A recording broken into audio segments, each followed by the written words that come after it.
Deuteronomio capítulo 29. Vamos a empezar desde los versículos 15 en adelante para poder terminar este capítulo. 29, 15 en adelante. He titulado el tema de hoy de esta segunda parte, Dios ha hablado.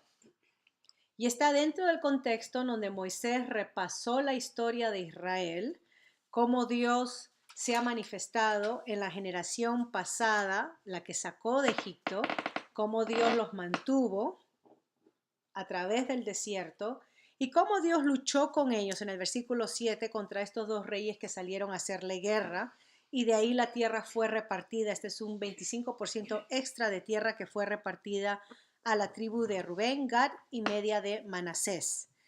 Este pacto, esta renovación del pacto que pertenece al tercer o cuarto sermón de Moisés, se está haciendo con esta segunda generación e incluye la lista mujeres, niños, extranjeros.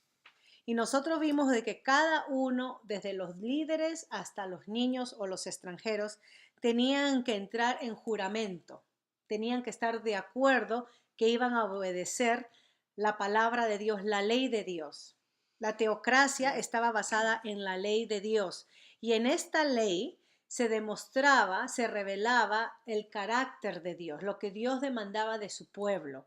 En esta ley vemos que el carácter de Dios es justo, santo, misericordioso, compasivo hacia las personas menesterosas, débiles o extranjeras. Vemos que su ley es equitativo, que no debe de aceptar el soborno y que hay un grado de responsabilidad a aquellos que la enseñan o a los líderes que apacientan el pueblo o que dirigen el pueblo. Nos quedamos entonces en los versículos 15 en adelante y le dice entonces a ellos que el pacto lo está haciendo con ellos, esta segunda generación presentes, delante de Dios, ¿no? Con ellos, y esto en la historia va a suceder cuando Josué entra a la tierra con ellos en el capítulo, ¿se recuerdan cuando les mencioné? En Sequem, que va a ser este pacto, capítulo 13. Versículo 16, porque vosotros sabéis cómo habitamos en la tierra de Egipto. Estamos repasando la historia para ver cómo Dios los va a llevar en el futuro. Esto es importante porque acá Dios está revelando su confianza. ¿Por qué Israel puede confiar en Dios? Por la manera como Dios se comportó en sus obras. Los hechos de Dios, las obras de Dios hablan a favor que podemos confiar en Dios. Acá no estamos hablando de un Dios que se aparece como un mago o como un fantasma y exige algo a un pueblo. Jehová, el Dios de ellos, es un Dios que se ha manifestado con poder, prodigios, milagros. Ellos han visto esto y es por eso que pueden confiar en Dios. La cuestión es, ¿son ellos confiables de guardar el juramento? Versículo 16, porque vosotros sabéis cómo habitamos en la tierra de Egipto y cómo hemos pasado por medio de las naciones por las cuales habéis pasado. Y habéis visto, y acá está, cuando Israel pasaba por el desierto y veía las naciones alrededor. Recuerden que la gente se comunicaba a través del viaje, la gente viajaba, caravanas para hacer negocios, para comprar especies, vender esto. La gente viajaba y en esos viajes, como nuestras highways a pie, la gente intercambiaba que está de moda, compra esto, mira, esto te va a sanar de esto, o tienes una estampita de aquel. Todo esto era el mercado, vaya. Y acá dice, Israel sabe a qué dioses estas naciones adoran, que son idólatras hasta matarse.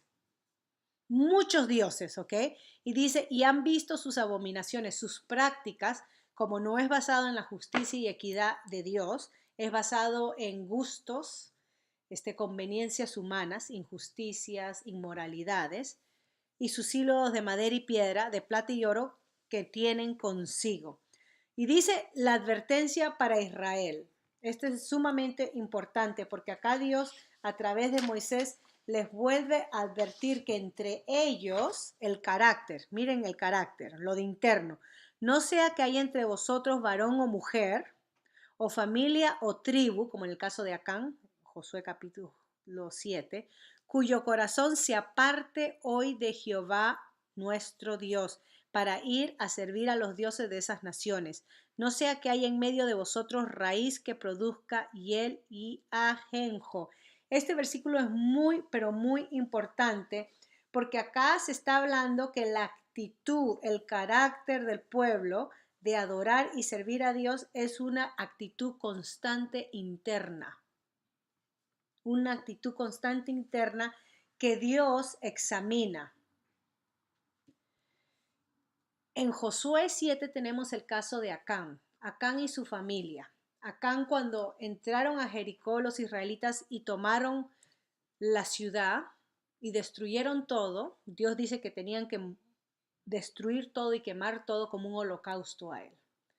Acán dice que encontró cosas de valor, si ustedes leen, y él toma esas cosas de valor y la esconde bajo tierra, la sepulta. Ahí tengo pan pamayo. Cuando entremos a la tierra ya tengo mi tesorito. Estoy más adelantado que el resto de mis hermanos y compatriotas, porque tengo un dinerito que nadie sabe. Bueno, Dios sí sabía. Y cuando los israelitas deciden ir a la segunda guerra, que hay un pueblito más chiquito, insignificante, en comparación a Jericó, salen perdiendo. Y Josué dice, ¿qué pasó? Yo pensé que nos habías dado la tierra y que tú estás peleando por nosotros. ¿Cómo es que podemos ganar a Jericó, un pueblo fuerte, y a este pueblo, que es una tribu, salimos corriendo? Pensé que tú estabas peleando con nosotros. Y Dios le dice, porque hay pecado en medio de ustedes. Josué no había consultado a Dios para la tierra, para ir a pelear, y Dios le dice, hay pecado en medio de ustedes porque alguien ha tomado del anatema, de lo prohibido, de lo que tenía que ser consagrado a mí en holocausto. Y cuando hacen las averiguaciones, da con la familia de Acán, y todos entonces él es llamado a confesar, él confiesa su pecado, así glorifica a Dios, dando a conocer su maldad, que desobedeció, y es dado muerte. Se le aplica la pena de muerte a él y a su familia, porque todos habían sido contaminados con estos objetos que habían tomado. Y el acto de él fue revelado por Dios, pero empezó en su corazón, en la codicia de su mente. La idolatría nuestra empieza en lo que sucede acá en nuestra mente, nuestras prioridades, nuestros amores, a quienes servimos, qué constantemente estamos pensando o nos tiene quizás con la cabeza preocupada o cargada. Si uno se pone a examinar qué es eso puede ser un ídolo en mi vida. Y Dios quiere acá que le está diciendo al pueblo que no haya esa actitud de querer servir a otros dioses, ¿no? Y lo estoy tratando de aplicar para nosotros, porque dice al final del versículo 18 que produzca hiel y ajenjo. Ven ahí, en otra versión quizás dice venenoso, como una, exacto, como veneno en las vidas, amargura, resultado que trae ruina. Versículo 20, no querrá Jehová perdonarlo, sino que entonces humeará la ira de Jehová, este es el castigo justo y santo de Dios, y su celo sobre tal hombre o persona, y se asentará sobre él toda maldición escrita en este libro, porque recuerden que ellos mismos se han comprometido, sí, amén, cumpliremos, desde el capítulo 27. Y Jehová borrará su nombre debajo del cielo, no querrá rastros, su genealogía, su recuerdo de que la persona algún día existió en un sentido figurado será borrado. La persona no más será recordada por el hecho vergonzoso o desobediente de desobedecer a Dios. ¿Okay? Versículo 21, y lo apartará Jehová de todas las tribus de Israel para mal, conforme a todas las maldiciones del pacto escrito en este libro de la ley.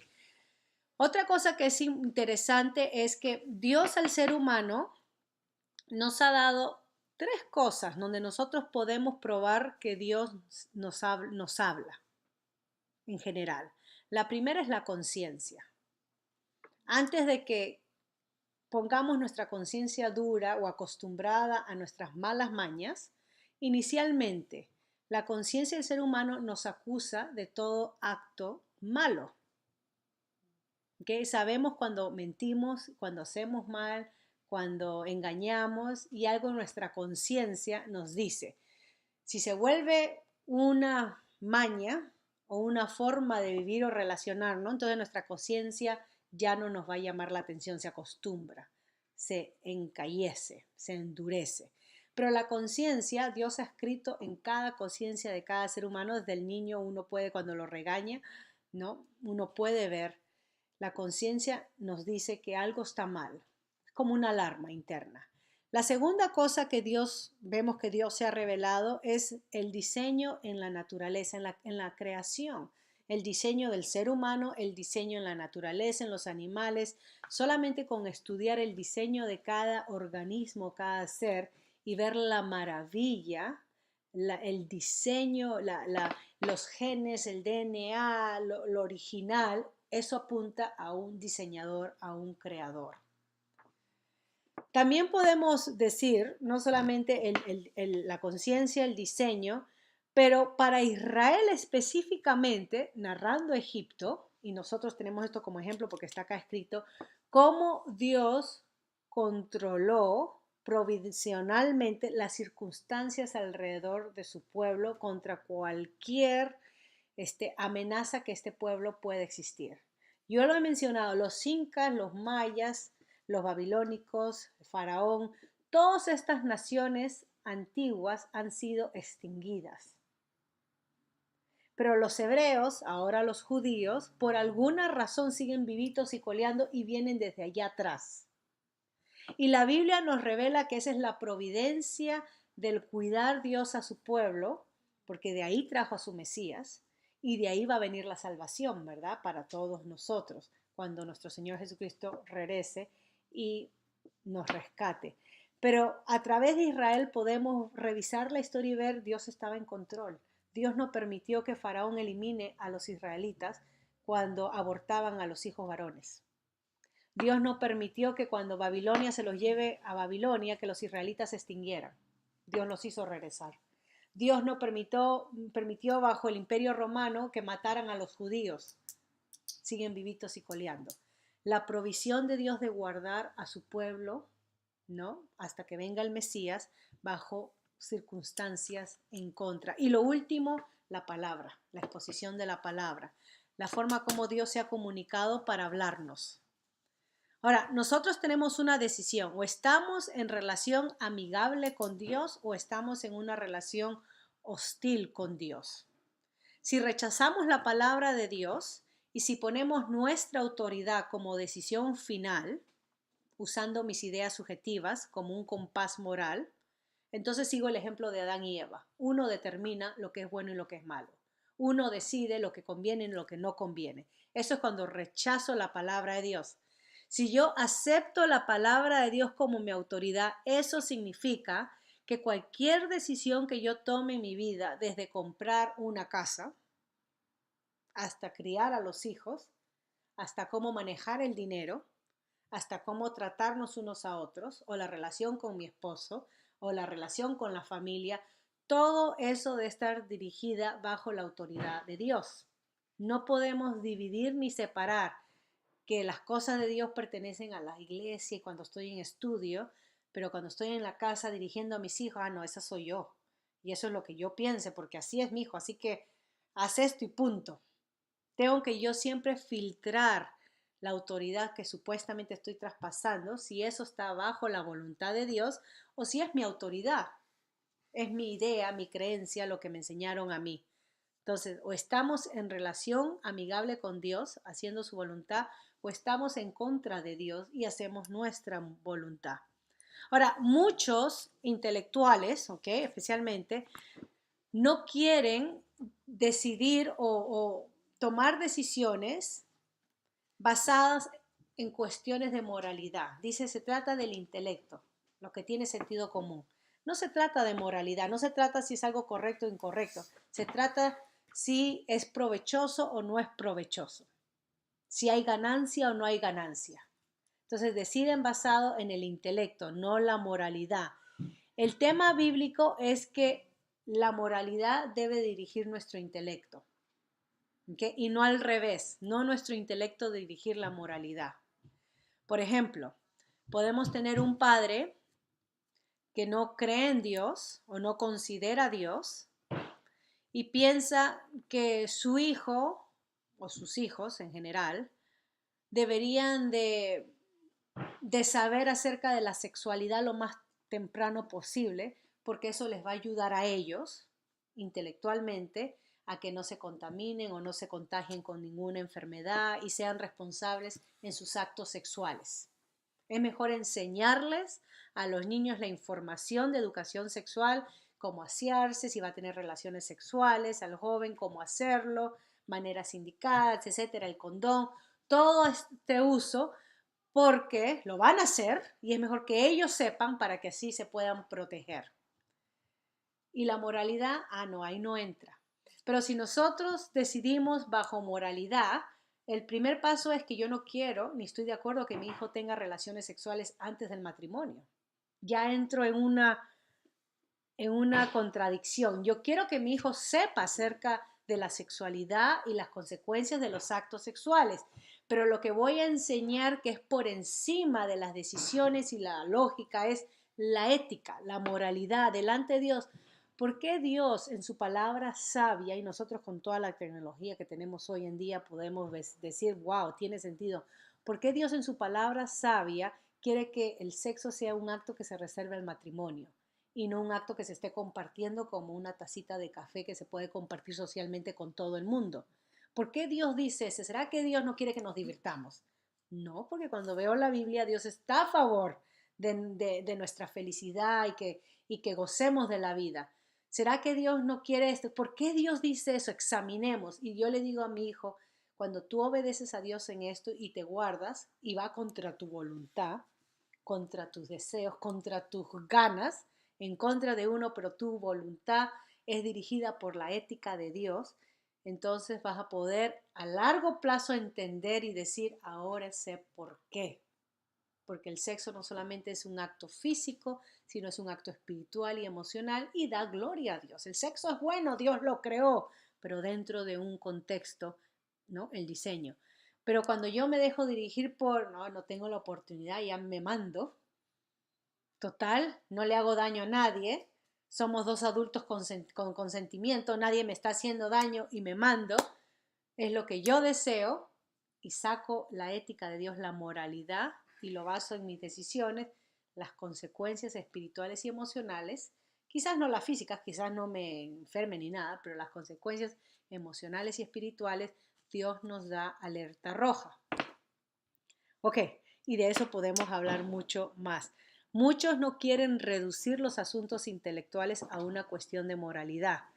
Quieren decidir basado en la lógica y descartan entonces la palabra de Dios. ¿Okay?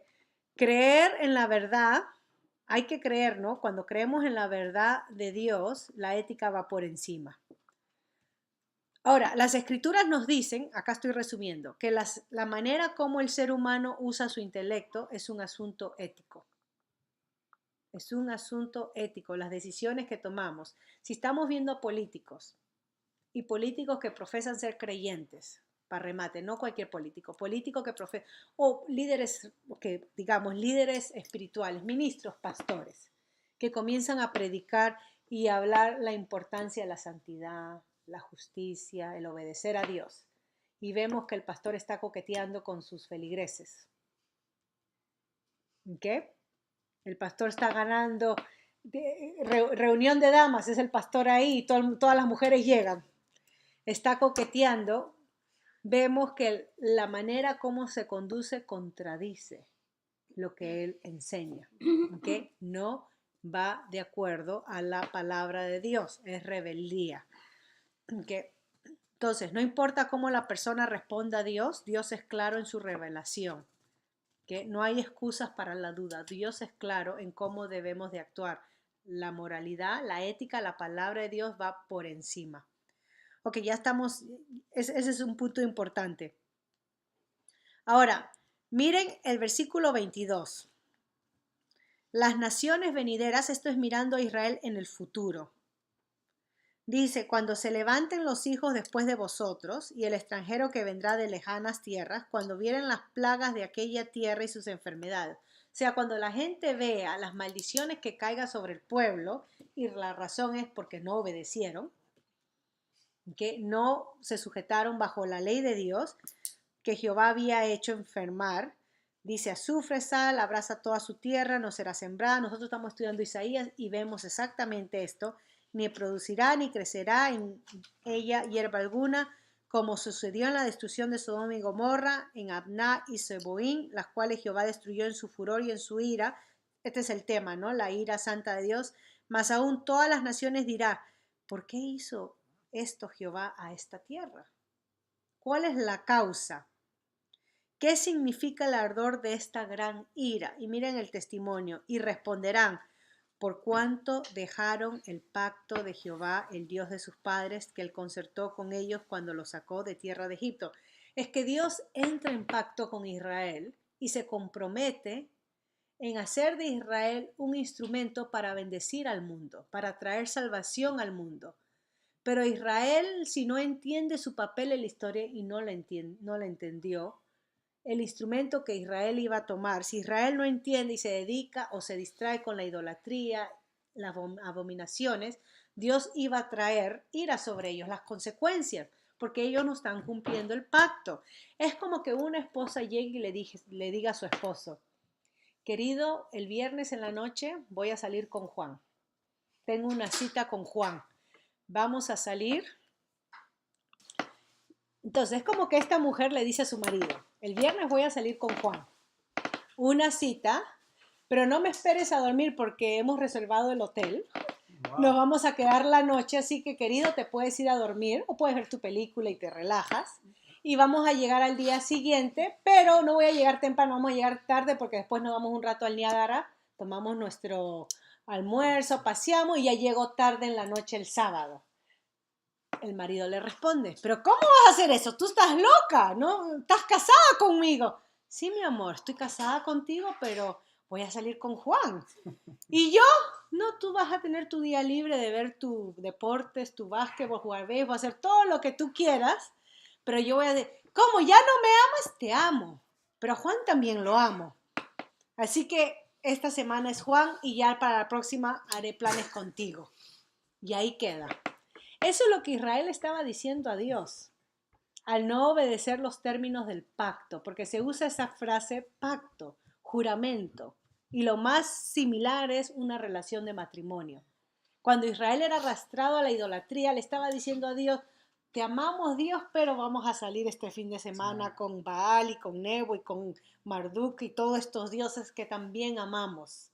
Y Dios les está diciendo, yo no voy a tolerar infidelidades, los castigaré.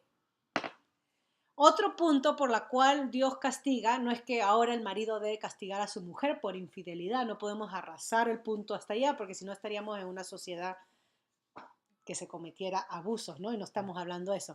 Pero otra razón por la cual se habla de castigo es porque el tipo de pacto que existía en estos tiempos era un pacto en donde se hacía un poderoso con un vasallo, con un rey menor.